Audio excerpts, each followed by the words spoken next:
আসসালামু আলাইকুম। General textile processing এর আজকের ক্লাসে আপনাদের স্বাগত জানাচ্ছি। সাথে আছি আমি হুমায়রা রজনী। আজকে আমরা জেনারেল টেক্সটাইল প্রসেসিং এর ফার্স্ট চ্যাপ্টার অর্থাৎ ফ্লোচার্ট অফ ইয়ার্ন ম্যানুফ্যাকচারিং নিয়ে আলোচনা করব।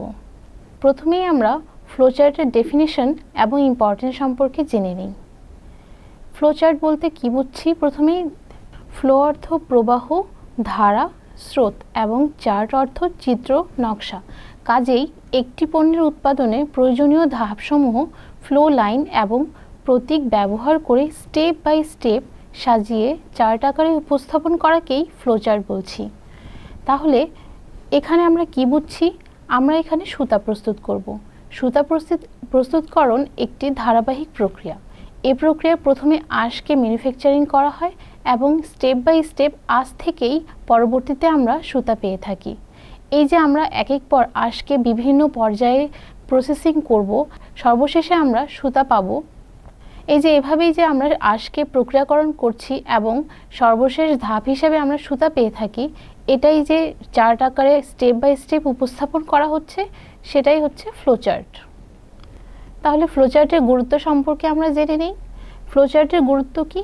ফ্লোচার্টের মাধ্যমে আমরা কোন প্রক্রিয়ার পরে কোন প্রক্রিয়া আসছে তা জানতে পারছি, সেই সাথে কোন মেশিনের পরে কোন মেশিন ব্যবহার করা হচ্ছে তা ফ্লোচার্ট থেকেই ধারণা পাওয়া যাচ্ছে, এবং কাঁচামাল সম্পর্কে আমরা জানতে পারছি। সেই সাথে পণ্যের গুণগত মান এবং উৎপাদিত পণ্যের মজুদ সম্পর্কে ধারণা পাওয়া যায়, ইন্ডাস্ট্রিয়াল প্রসেস সম্পর্কে ধারণা পাওয়া যায় এবং ফ্লোচার্ট থেকে সম্পূর্ণ প্রসেস সম্পর্কে আমরা একেবারেই জানতে পারি। তাহলে এখানে গুরুত্ব সম্পর্কে আমরা এক বাক্যে কি বলতে পারি? সুতা যখন আমরা উৎপাদন করব, সেক্ষেত্রে কোন মেশিনের পরে যখন আমরা আঁশ থেকে বিভিন্ন প্রক্রিয়ার মাধ্যমে সুতা উৎপাদন করব, তাহলে আঁশ থেকে পরবর্তীতে আঁশকে কোন মেশিনে প্রসেস করা হচ্ছে, সেই সাথে পরপর কোন মেশিন ব্যবহার করা হচ্ছে, তাই স্টেপ বাই স্টেপ দেয়া থাকে এই ফ্লোচার্টে।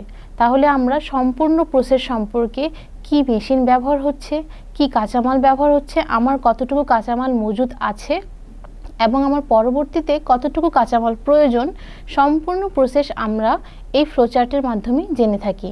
তাহলে আমরা বলতে পারি সুতা উৎপাদনের ক্ষেত্রে ফ্লোচার্টের গুরুত্ব অপরিসীম। এবারে আমরা ব্লোরুমের মডার্ন মেশিনারি সম্পর্কে ধারণা নিব। ব্লোরুমের মডার্ন মেশিনারিজগুলো কি কি? Bale plucker system, photo electric cell, structural change of beater, dedusting element, central dust collecting system.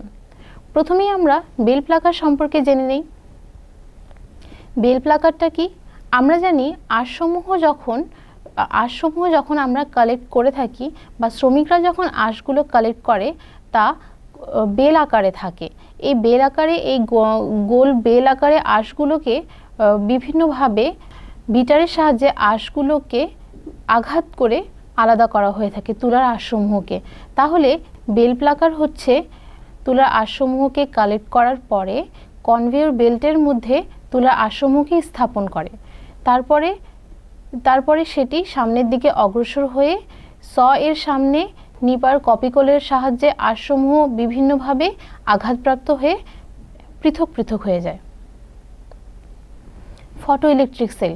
Photo electric cell বা ফটোসেল কি? আমরা যখন তুলার আঁশসমূহকে ব্লোরুমের মধ্যে ফিট করে থাকি, তা সেন্সরের মাধ্যমে নিয়ন্ত্রণ করে থাকে হচ্ছে photo electric cell. Structural change of bitter. সনাতন পদ্ধতিতে আঁশসমূহকে বিট করার মাধ্যমে, অধিক পরিমাণ বিটিং করার মাধ্যমে অধিক পরিমাণ ক্লিনিং করা হতো, কিন্তু আধুনিক ব্লোরুম মেশিনে কম বিটিং করে অধিক পরিমাণ ক্লিন করা হয় আঁশসমূহকে। ডিডাস্টিং এলিমেন্ট। ডিডাস্টিং এলিমেন্ট কি? ডাস্ট অর্থ হচ্ছে ময়লা আঁশসমূহকে, ডাস্ট অ্যান্ড ডার্টগুলোকে যখন আমরা তুলা আঁশসমূহ সংগ্রহ করে থাকি, তার মধ্যে বিভিন্ন ধরনের ময়লা থাকে, ডাস্ট থাকে, ডার্ট থাকে। তো এই ডাস্ট অ্যান্ড ডার্টগুলোকে আঁশসমূহ থেকে পৃথক করে আলাদা একটি চেম্বার বক্সে রাখা হয়, সেটাই হচ্ছে dedusting element. Central dust collecting system. Central dust collecting সিস্টেমটা কি? এটি হচ্ছে আমরা সম্পূর্ণ তুলা সমূহ থেকে যে আমরা ডাস্ট অ্যান্ড ডার্টগুলো আলাদা করে থাকি তা একটি পাইপের মাধ্যমে লাস্টের চেম্বার বক্সে জমা করা হয়ে থাকে। আরও কিছু মেশিনারিজ আছে ব্লোরুমের, সেগুলো হচ্ছে lap auto doffing, bypass system, electronic lap ওয়েটিং scale in scutcher, chute feed system, metal separator. Lap অটোডফিংটা কি? ল্যাব অটোডফিং ব্লোরুমে যখন আমরা জানি ব্লোরুমে ল্যাব তৈরি হয়ে থাকে, এই ল্যাবসমূহ একটি নির্দিষ্ট পরিমাণ ল্যাব তৈরি হওয়ার পরে সেটা অটোমেটিক্যালি কেটে নতুন একটি ল্যাব সেখানে স্থাপন করা হয়ে থাকে। বাইপাস সিস্টেম কি? আমরা ব্লোরুমে বিভিন্ন গ্রেডের আঁশসমূহকে মিক্সিং অ্যান্ড ব্লেন্ডিং করে থাকি, তাহলে সেখানে নিম্ন গ্রেডের আঁশও আছে এবং হাই গ্রেডের আঁশও আছে।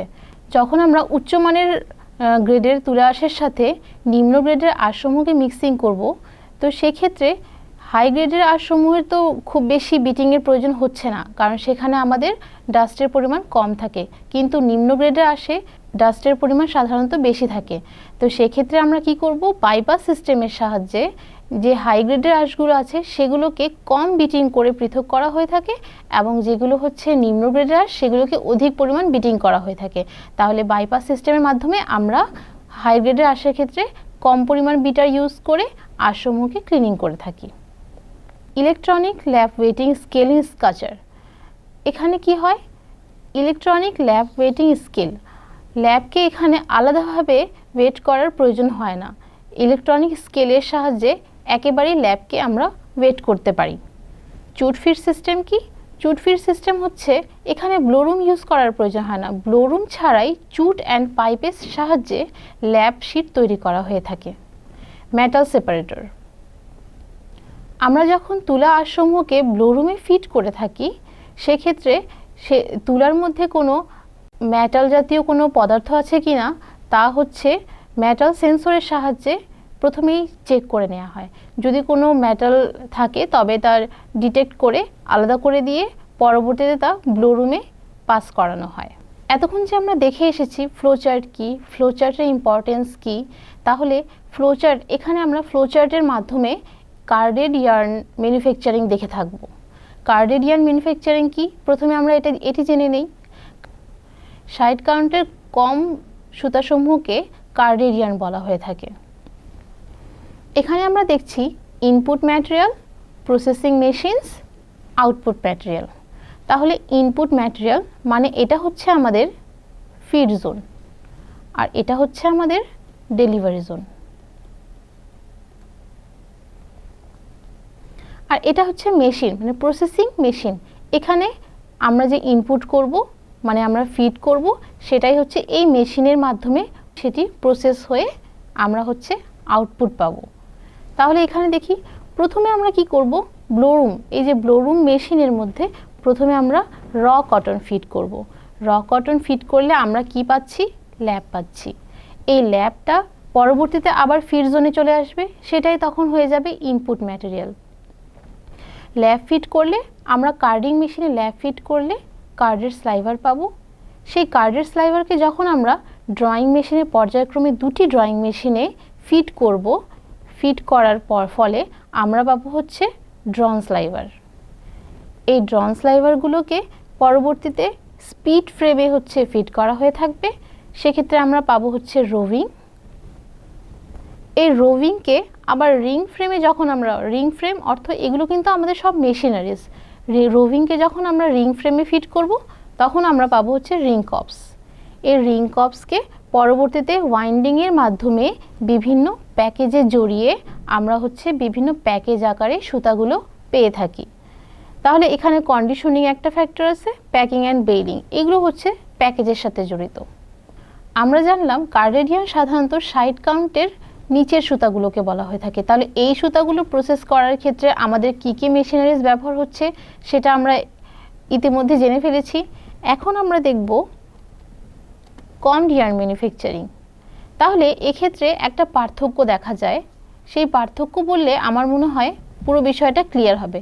কার্ডেড অ্যান্ড কমডের ক্ষেত্রে, কার্ডেড অ্যান্ড কমডের ক্ষেত্রে সম্পূর্ণ প্রসেসটা প্রায় একই, কিন্তু আমরা একটু আগে কার্ডেড ইয়ার্নের ক্ষেত্রে বলেছিলাম যে সাইড কাউন্টের নিচের সুতাগুলোকে প্রসেস করা হয়ে থাকে, কিন্তু কমড ইয়ার্নের ক্ষেত্রে সাইড কাউন্টের উপরে অর্থাৎ উচ্চ কাউন্টের সুতা হচ্ছে প্রসেস করা হয়ে থাকে। 80 কাউন্টের অ্যান্ড তার থেকে ঊর্ধ্বে যে সুতাগুলো আছে সেগুলো আমরা প্রসেস করার ক্ষেত্রে কমড ইয়ার্ন ম্যানুফ্যাকচারিং ইউজ করে থাকি।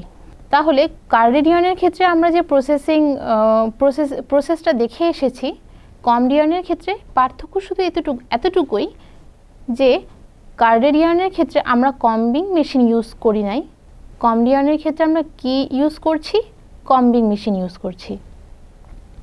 এই কম্বিং মেশিন ইউজ করার ফলে আমাদের আঁশসমূহ আরও বেশি ভালো মতো প্রসেস হবে এবং ছোট ছোট যে আঁশসমূহ আছে যেটা কার্ডেড ইয়ার্নের ক্ষেত্রে মাঝে মাঝে থেকে যায়, তা কমড ইয়ার্নের ক্ষেত্রে সাধারণত থাকে না, কারণ কম্বিংয়ের মাধ্যমে আমাদের আরও ভালোভাবে প্রসেস হয়ে থাকে। তাহলে এই যে এখানে আমরা সেম দেখব, এটা হচ্ছে আমাদের ফিড জোন, এটা হচ্ছে আমাদের ডেলিভারি জোন।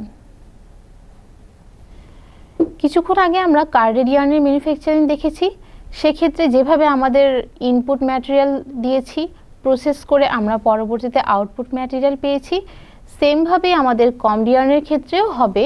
শুধু পার্থক্য এখানে মিনি ল্যাব তৈরি হওয়ার পরে প্রথমে আমরা কম্বিং মেশিন ইউজ করব, কম্বিং মেশিন ইউজ করে যখন আমরা কমড স্লাইভার পাবো সেটি তখন আমরা পোস্ট কমড ড্রয়িং ফ্রেমে ফিট করব। তারপরে সেম প্রসেস সিমপ্লেক্স রিং ফ্রেমের মাধ্যমে আমরা ববিন অ্যান্ড কোন পাবো।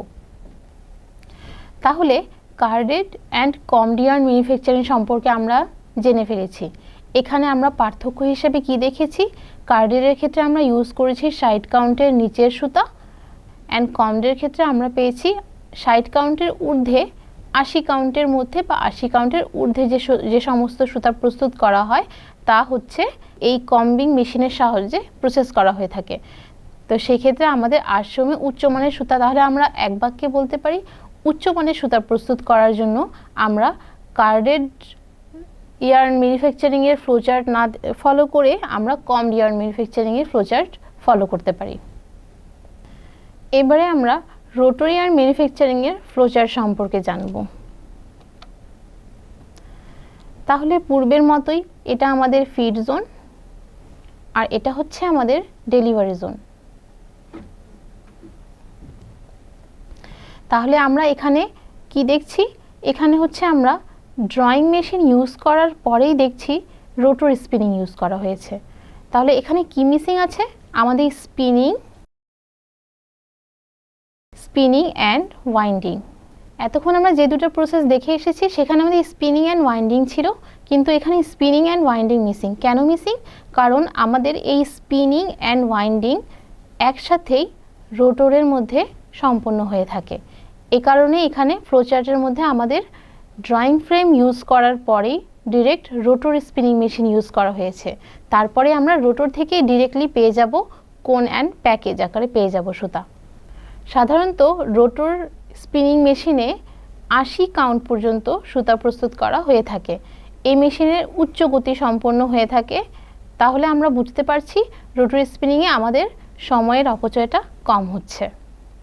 বিগত সালের কোশ্চেন অ্যানালাইসিস করলে দেখা যায় এই প্রশ্নসমূহ অধিক পরিমাণে এসেছে। এই প্রশ্নগুলো সম্পর্কে আমরা একটু ভালোভাবে প্রিপারেশন নেব। এই অধ্যায়ে আমরা ফ্লোচার্ট সম্পর্কে জানলাম এবং ফ্লোচার্টের গুরুত্ব, সেই সাথে ফ্লোচার্ট প্রসেসিং সম্পর্কে আমরা জেনেছি। আজকে এই পর্যন্তই। আল্লাহ হাফেজ।